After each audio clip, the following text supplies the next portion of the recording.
All right, guys, it's time to focus on the future. I'm not going to be doing videos talking about the past. We all learn experiences on our journeys, right? Like I said, setting stop losses.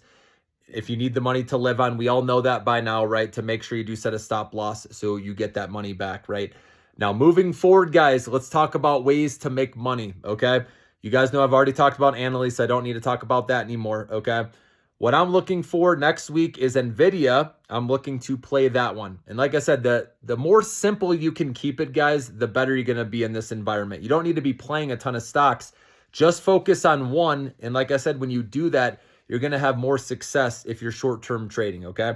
This video is for short-term traders, obviously. Long-term investing, you already know the game plan there, guys, with the Millionaire Maker portfolio, and I'm going to alert you when I see good opportunities. Like I said, if stocks keep falling, then I'm going to buy a little bit more, and of course, I'll alert you on those. And I've pretty much added what I wanted to add in the Millionaire Maker stock portfolio, okay? So we're pretty set there now, and now it's just, like I said, waiting it out. That's it, guys. Simply doing stuff we love, okay? Getting out there in the world, right? There's more to life than just staring at our accounts in the stock market. So having some other passions and just let the money pile up over time, guys. It's not going to happen anytime soon. I'll make that clear. But down the road, like I said, we're holding this 5+ years, so there's no need to sweat the price this year, next year, 3 years from now. So we all know that too, okay? So next week, though, Nvidia has the GTC conference, okay? There's also fears, I know, over Japan. We got this government shutdown that could potentially happen tomorrow. That's another reason, keeping a lid on stocks, and obviously, Trump with tariffs, of course. But we need to get through that. And if we do have a government shutdown, it's happened under Trump before. Historically, anytime the government does shut down, it's been a buying opportunity. But again, we are in a whole different market right now with uncertainty, right?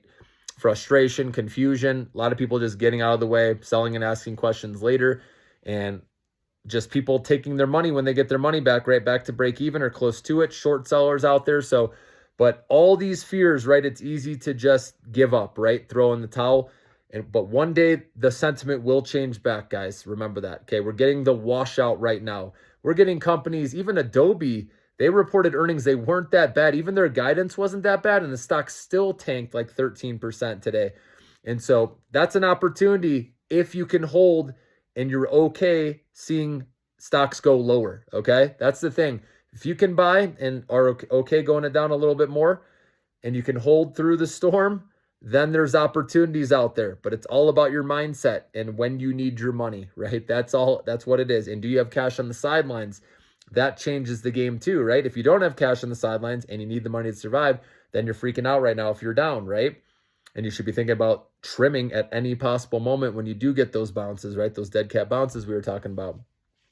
Or you're that person that does have cash on the sidelines and you can buy a little bit more and you do have that long-term horizon, so you're not sweating it right now, right? You get excited for dips. Even though it's still scary doing it, you know you have time, okay? And I know some people, maybe they're not certain they have a job right next week or next month. That's also a problem too, right? If you don't have steady money coming in or you're worried about losing your job, like government jobs right now, which is sad, then right, that changes your mindset too. Obviously, you can't hold long term because you don't know what the next, year of your life is going to look like, right? A lot of uncertainty right now, guys. So in the end, that's why you got to know where you're at in your life when you need your money by, okay? And so anyways, Nvidia next week, guys, let's hope this can be a catalyst, because if Nvidia doesn't go up with this conference next week, then there's not going to be another catalyst to get it going higher. And so we're going to watch that carefully next week, guys, okay? So Nvidia, it bounced, we know, yesterday. Now it's taking a breather. So we need to see if it can have some follow through going into this conference.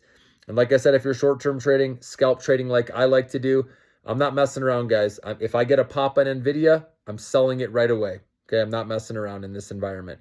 Even if it rips higher, oh well, you wait for the next dip and then you can try again. Okay, that's what I'm doing. Or like I said, if you're trying to short sell or do put options, like I said, be careful, but you got to wait till stocks go up.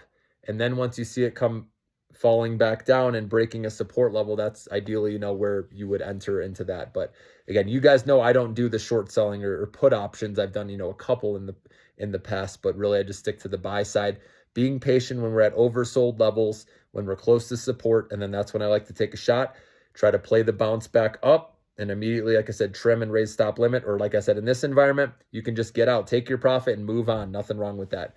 And always have a stop loss every trade, guys, in your short-term account, every one. Or if you say you're a long-term investor, but you do need this money to live on anytime in the next year, I would set a stop loss there too, okay? You just don't want to mess around because, like I said, these rallies are being met by sellers right away for many reasons, because they want their money back, they're at break even, or short sellers are waiting to buy after they'll pop. That's the best time to enter, right, to catch the next downside move. So you got to be careful, like I said, with your short-term trading. If you're trying to do the buy side, you have to have a stop loss, guys. Keep it tight. Who cares? Get used to your stop loss triggering. It's part of the game. It's what good traders do. Again, enough with that. So next week, though, GTC conference, I'm going to be having some Nvidia going into this, and we're going to see how it responds, Monday. If it's not up on Monday, then that's a problem, okay? Because the conference technically starts, Sunday. So going into Monday, I need to see the stock going higher, or else I know that this is just dead money for right now.